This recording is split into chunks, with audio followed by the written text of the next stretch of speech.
जब अभी 16 वर्ष के हो गए हैं, कौन कहेगा कि ये बालक है? पूरे के पूरे हट्टे कट्टे नौजवान हैं, लंबे तड़ंगे।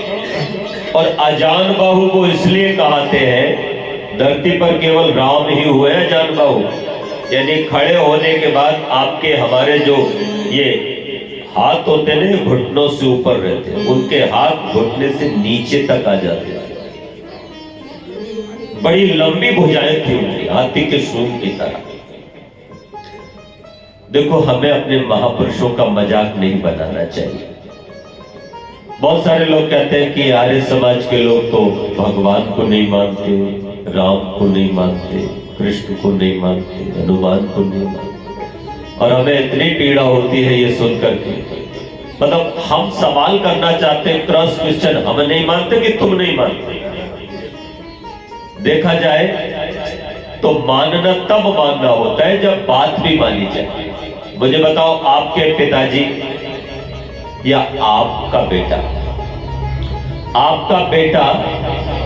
आपकी बात मानता है? आपने कहा बेटा पानी लाना, वो पानी ले आए। आपने कहा बेटा जरा फला काम कर दे, तुरंत अभी करता हूं पिताजी, कर देता है। एक दूसरा बेटा है, वो सुबह ही उठता है, एक माला लाता है, आपके गले में डालता है और कहता है खड़े हो जाओ पिताजी, और एक आरती लेके आपकी आरती करता है। लेकिन आप जब भी उससे पानी मांगते हो तो कहता है यार कर तो लिया आरती, पानी खुद ही पी लो ना। किसी भी काम को सुनता नहीं।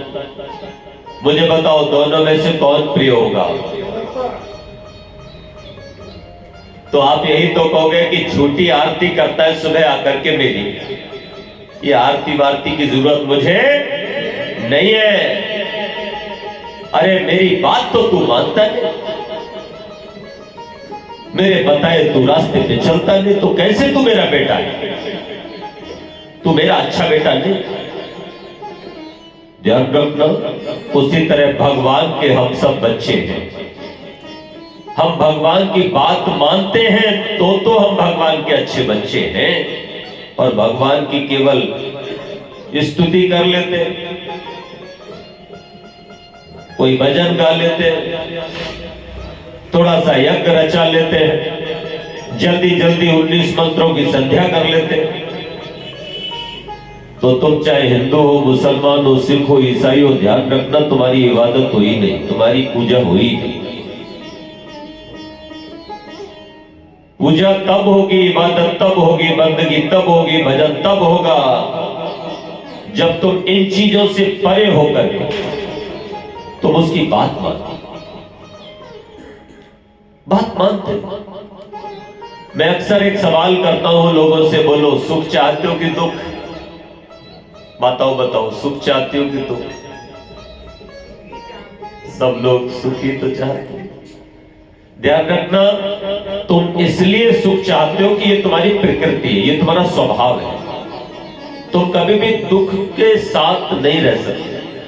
दुख तुम्हें कभी प्यारा नहीं होता। जीवात्मा चाहे मनुष्य की देह में हो या पशु पक्षी, जीवात्मा सुख ही चाहता है। और दयालु परमात्मा ने सुख के सब सामान कर दिए, लेकिन फिर भी आप सुखी क्यों नहीं? जानते हो, तुम भी चाहते हो कि मैं सुखी रहूं, भगवान भी चाहता है कि मेरे बच्चे सुखी रहे, और फिर भी बच्चे सुखी नहीं है। तो इसकी वजह है कि हम भगवान की बात नहीं मानते। तो आर्य समाजियों में और बाकी लोगों में अंतर पता है क्या है? आर्य समाजी का मतलब कोई मत, कोई पंथ, कोई धर्म नहीं है। आर्य समाजी मुसलमान भी हो सकता है, ईसाई भी हो सकता है, यहूदी भी हो सकता है, और हिंदू भी हो सकता है। आर्य कोई भी हो सकता है, जो ईश्वर की बात माने, खुदा की बात माने, भगवान की बात माने, वही आर्य। तो इनमें और बाकी लोगों में ये अंतर है कि ये राम को तो मानते हैं पर राम की नहीं मानते। ये कृष्ण को तो मानते पर कृष्ण की नहीं मानते। ये मोहम्मद साहब को तो मानते पर मोहम्मद साहब को नहीं मानते, ध्यान रखना, ये बुद्ध को तो मानते हैं पर बुद्ध की नहीं मानते। आर्य वो है जो राम को मानते हैं पर राम की भी मानते हैं, हनुमान को मानते हैं, हनुमान की मानते हैं, वेदों को मानते हैं, वेदों की मानते हैं, भगवान को मानते हैं और भगवान की बात मानते हैं। तो मैं निवेदन करूं, एक संकल्प अभी ले लो कि हम राम को मानने वाले लोग आज संकल्प लेते हैं कि राम की भी माने। राम की मानने का मतलब राम का जो जीवन चरित्र है जिसे मैं आपके बीच में रख रहा हूं, रामायण यही तो है। कैसा जीवन जिया मेरे राम, वो जीवन हम जिए तो समझना कि रामायण हो गया। मुझे समझ नहीं आता कि लोग कैसे रामायण पढ़ते। मैंने एक किस्सा सुना, एक बार हमारे यहां चंदोसी है एक स्टेशन, और देहरादून से एक ट्रेन चलती है जिसका नाम पहले लिंक एक्सप्रेस था, अब सूबेदार एक्सप्रेस हो गया, और ये प्रयाग तक जाती है, इलाहाबाद। तो भाई वहां पर एक व्यक्ति चंदोसी से चढ़ा, कोई मुकदमा चल रहा होगा, तो वो प्रयाग जा रहा था, इलाहाबाद जा रहा था। अगला स्टेशन पड़ता था अलीगढ़। वहां से कोई भाई अपना राम बाबू जैसा एक व्यक्ति चढ़ा,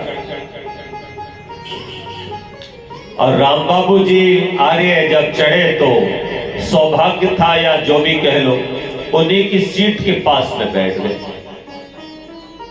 और ये जो चंदोसी से चढ़ा था व्यक्ति, इलाहाबाद जा रहा था, ये अलीगढ़ जब आया तो ये रामायण निकाल के बैठ गया और रामायण पढ़ने लगा, और पढ़ता रहा, पीछे से भी पढ़ के आ रहा था। अलीगढ़ आई तो रामायण हाथ में इसके थी। इन्होंने जब उसकी रामायण पूरी हो गई, उसने किताब को माथे से लगाया, रख दिया, तो राम बाबू जी ने पूछा, भैया क्या नाम? बोले हमारा नाम विनोद है।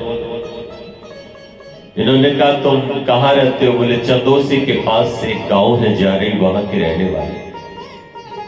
बोले कहां जा रहे हो? बोले इलाहाबाद जा रहे। क्यों जा रहे हो? बोले मुकदमा चल रहा है। बोले किससे चल रहा है? बोले घर का ही मामला है। बोले क्या मतलब?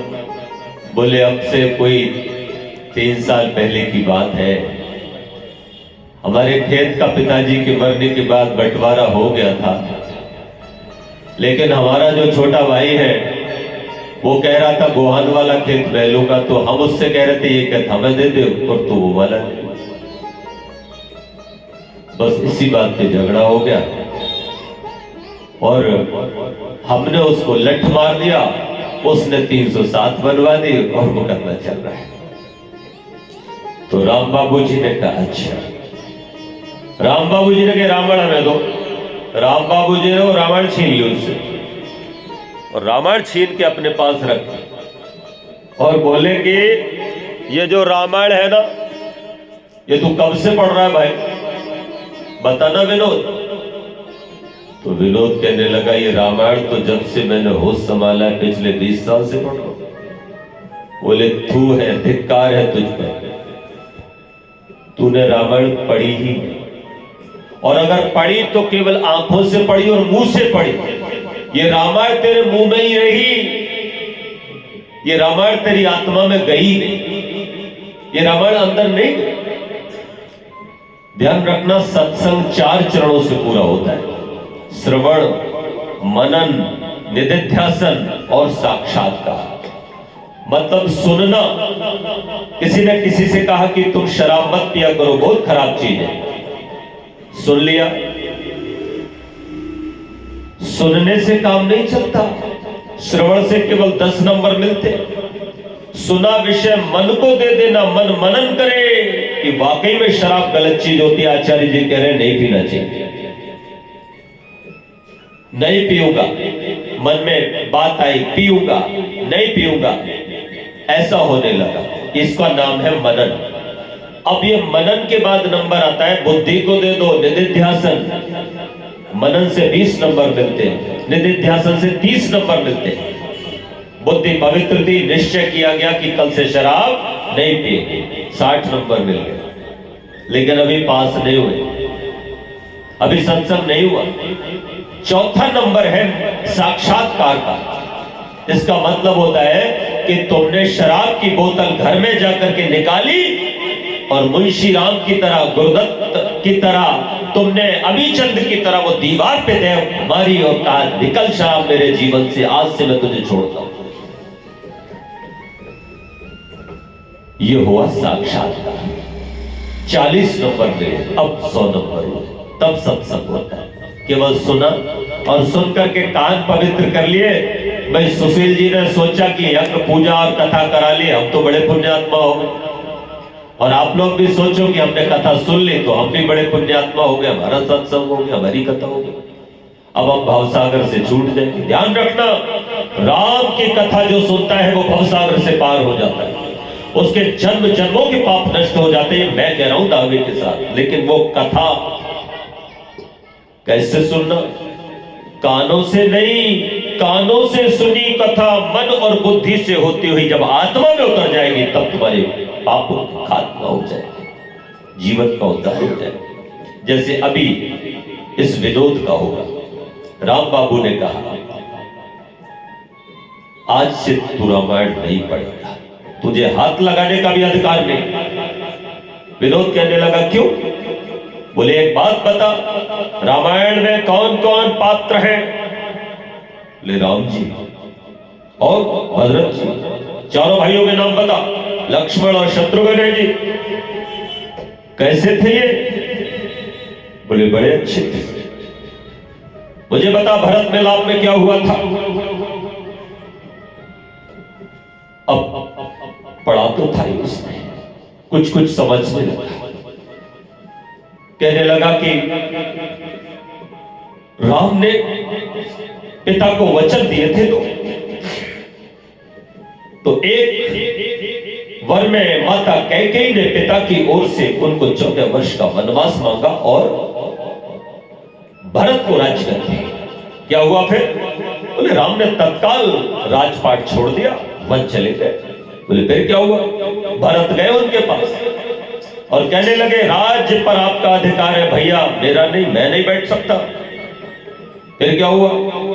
राम ने कहा मैं वचनबद्ध हूं, 14 साल से पहले मैं वापस नहीं जा सकता अयोध्या। रघुकुल रीत सदा चले आई, प्राण जाए पर वचन न जाए। लौटे क्या? नहीं लौटे। राजगद्दी क्या बना दी गई? फुटबॉल बना दी गई। भरत उधर से ठोकर मार रहे, राम इधर से ठोकर मार रहे, कोई गद्दी पर नहीं बैठा। भरत ने कहा मेरा भैया 14 वर्ष वनवास, धरती पर सोएगा, कंद फल खाकर के जीवन जिएगा और मैं महलों का भोग करूं? ये नहीं हो सकता। राम बाबू ने पूछा फिर क्या हुआ? बोले सरयू के किनारे एक कुटिया बना करके भरत जमीन पर सोया 14 साल तक और वहीं से उसने राजकाज किया था। अच्छा एक बात और बता, सिंहासन पर कौन बैठा था? बोले भैया राम की खड़ाऊ। 14 साल तक राम के खड़ाऊओं ने राज किया, भरत नहीं बैठा। दोनों भाइयों में इतना समर्पण, इतना त्याग, इतना प्यार, क्या सीखा तू? अरे तेरा भाई था, राम अपना राज्य अपने भाई के लिए छोड़ सकते हैं, तू क्या एक खेत नहीं छोड़ सकता था? अरे धिक्कार है तेरी रामायण पढ़ने का, खबरदार जो तूने रामायण से हाथ लगा। रो पड़ा विनोद। आज हुआ सत्संग, आंखों से टप टप करके आंसू बहने लगे। हाथ जोड़ पांव छू लिए राम बाबू जी। बोले आपने मुझे रामायण पढ़ा था, आज मैं रामायण पढ़ता हूं। अलीगढ़ स्टेशन से अब ट्रेन चलने को तैयार थी, लेकिन उसने कहा अब मैं इलाहाबाद नहीं जाऊंगा। ये कहाँ जाए? बोले बड़ी कोर्ट में जाओ। बोले कौन सी कोर्ट? बोले अपने भैया के घर जाऊंगा। वही उतर जाता है, लौट के अगली ट्रेन से चंदौसी आता है, उतर करके जा रही आता है और अपने सीधे भैया शाम हो गई है। दरवाजा खटखटाता है, छोटा भाई जिससे मुकदमा चल रहा था बाहर आता है। बड़ा भैया 3 साल में मेरे पास कैसे आया? ध्यान रखना, जो भावना हमारे दिल में होती है वो सामने वाले के दिल में भी पहुंच जाती है। मुझे माफ कर दे, पांव में गिर जाता है बड़ा भाई, छोटे भाई, वो खेत तो ही नहीं ले, अब मैं वो खेत नहीं लूंगा, मुझसे बड़ी भूल हुई। मुझे एक व्यक्ति मिला, देवता राम बाबू, मुझे उसने आज रामायण पढ़ा दी। क्या जीवन में जीना था।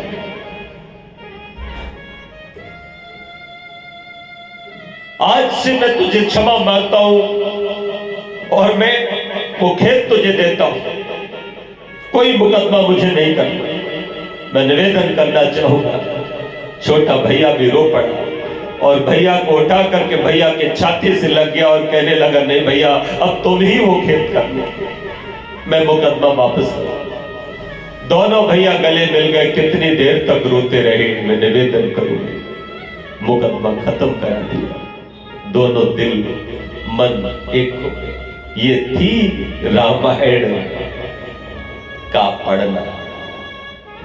हम लोग रामायण तो सुनते हैं, राम की जय जयकार भी करते हैं, बजरंगबली की जय जयकार करते हैं, लेकिन काम कौन से करते बोलो?